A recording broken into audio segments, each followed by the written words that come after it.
believe. When the apocalypse came, nobody expected it to be unicorns. Zombies, global warming, nuclear devastation, or even alien invasion all seemed a lot more plausible, especially given the whole assumption that unicorns were imaginary.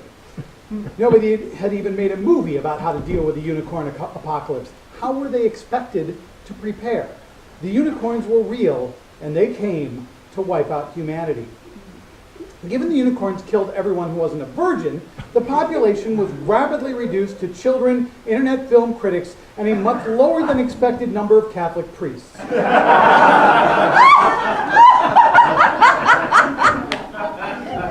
It was a world now mostly obsessed with Citizen Kane, Lego sets, and real estate acquisition. The unicorns knew if you were a virgin. It was a pheromone thing, apparently. Without heterosexual sex, humanity couldn't hope to survive, so the few remaining scientists set about to figure out the exact parameters of virginity as defined by a unicorn. It was quickly determined, to considerable relief, that masturbation was completely fine. That kept researchers occupied long enough to move on to more complicated matters.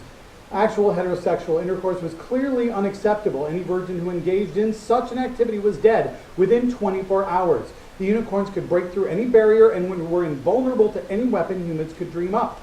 Not trying to blame the victim, but perhaps they should have spent a little less time since the creation of the Second Amendment planning to overthrow a tyrannical government, and a little more time preparing for magical single-horned horses.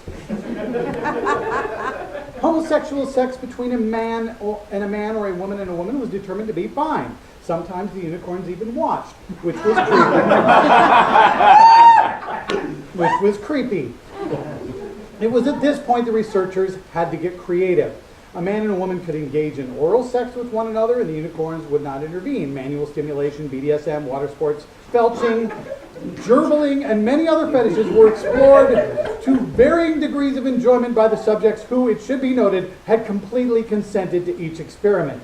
To this point, the only death from any experiment had been due to the failure of one subject to remember a safe word. Given the bleak outlook for the human race, it could not be ruled out that the subject had chosen to forget the word until it was too late. The experiments now became riskier, so the internet film critics were enlisted as subjects. Beginning with those who had listed themselves as involuntarily celibate. Having a significantly large pool of young men from which to draw was a problem, as there was not a corresponding pool of young women. At least not a pool that was willing to risk their own lives to have sex with the pool of young women the researchers had young men the researchers had identified.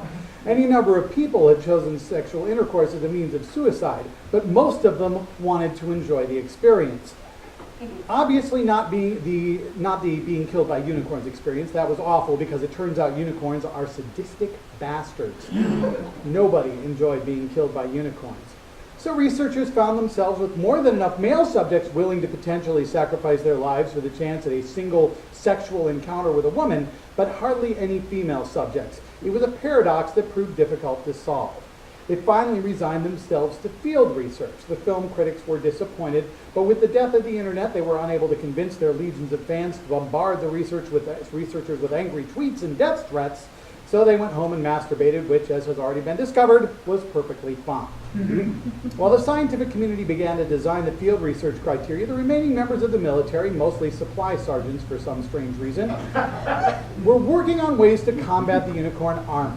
Traditional weaponry was useless. Bullets simply phased out of existence before striking the beasts. Hand-to-hand combat was ineffective because they knew some kind of advanced, super-fast ninja horn combat technique that was completely unreal. Airstrikes worked basically the same as bullets. Nobody tried a nuclear strike. Too many people had seen Independence Day to try something that stupid. What they eventually noticed was unicorns were more than happy to be ridden by virgins. They seemed anxious, even excited by the project, and so their weakness was discovered. When ridden by a virgin, unicorns were vulnerable, but only to the virgin on their back, and only to an attack that would almost instantaneously incapacitate them. Garrots made from razor wire, it turned out, were staggeringly effective. And there was a side effect. Unicorn blood, it seems, is a nearly irresistible aphrodisiac. Virgins who rode unicorns and then killed them with a garrote made from razor wire never remained virgins for long. And when they had sex, the unicorns would kill their partners, but they would leave the blood-soaked unicorn killers alone. Fresh unicorn blood served as a vaccine of sorts, rendering the subject completely immune to unicorns. If the blood were smeared on a partner before the act, it made no difference. Only the actual unicorn killer was safe from harm, because unicorns are magic, and magic doesn't have to make sense. This meant researchers were finally able to make use of the web critics, because the unicorn blood spattered virgins were far too horny to be choosy. Another side effect was the garroting of unicorns effectively reduced their numbers, because it turned out unicorns can't procreate until they're ridden by a virgin, and all remaining virgins were being trained in the art of garroting unicorns to death. Thus, the only unicorns capable of procreation were being killed before they could actually procreate, and the only humans capable of having sex for procreation were immune from unicorn attack. A lot of other questions must be raised before we conclude our tale. What about artificial insemination? Test tube babies? Just where did the supply sergeants find all that razor wire?